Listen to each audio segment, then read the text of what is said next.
lower back and hip mobility 4. You're going to start off with child's pose again, knees wide, hands out in front of you, feet close behind you, pressure through your fingertips, fall towards the ground. You're going to transition directly into Cobra.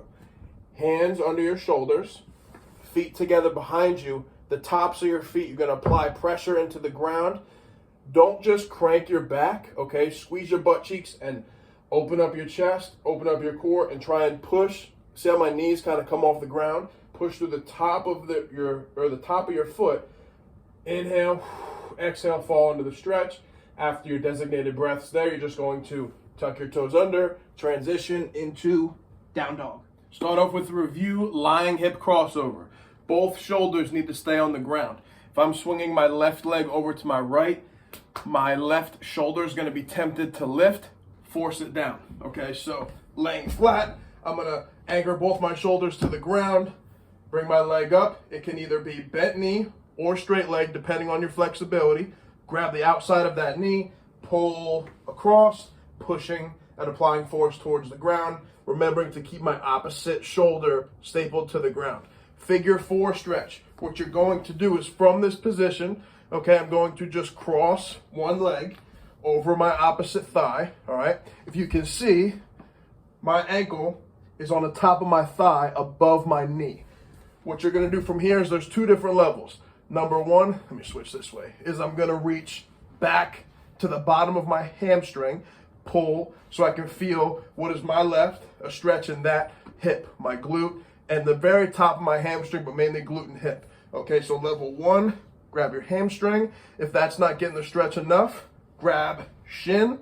If you're still not feeling it, grab lower on the shin, take a big breath, exhale, allow your head to fall back, which will then crank that working leg even more. We're looking to pull that knee towards our chest, which is turning our hip up towards our body.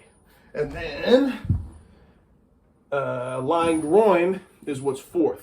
What you'll need for this, which I do not have, okay, so we're gonna improvise like you'll have to, is something to grab your foot, all right?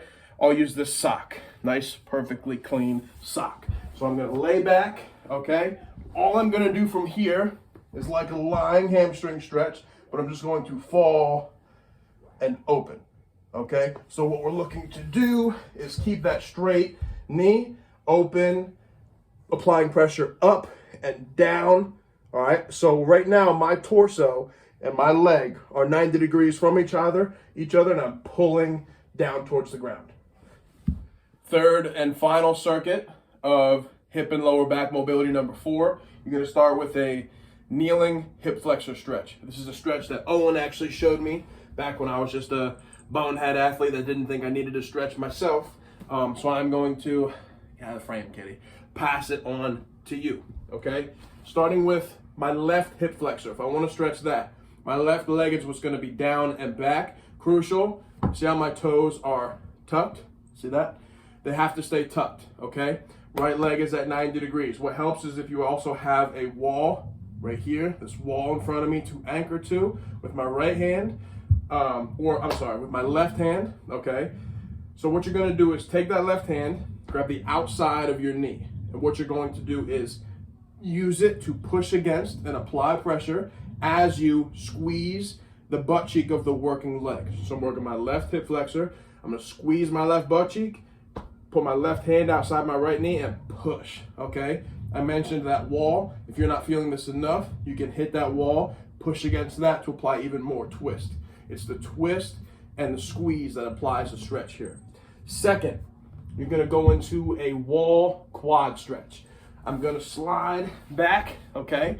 So I have a couch, which you can improvise and use.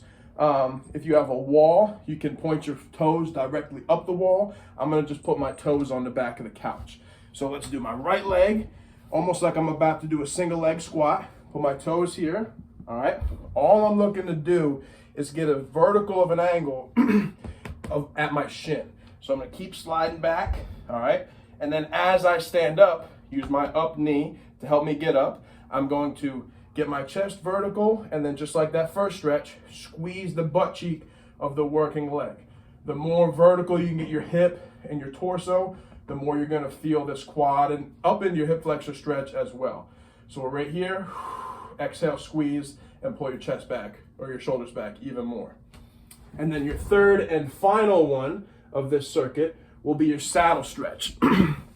This is a very similar setup to child's pose.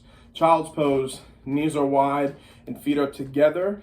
Saddle, knees are wide and your feet are wide. Okay, so we're gonna go knees wide, feet wide, and all you're gonna do is sit back, okay?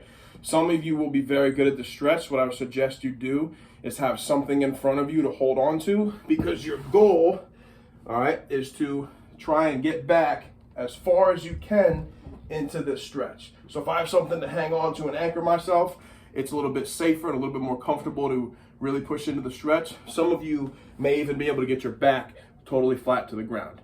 Impressive.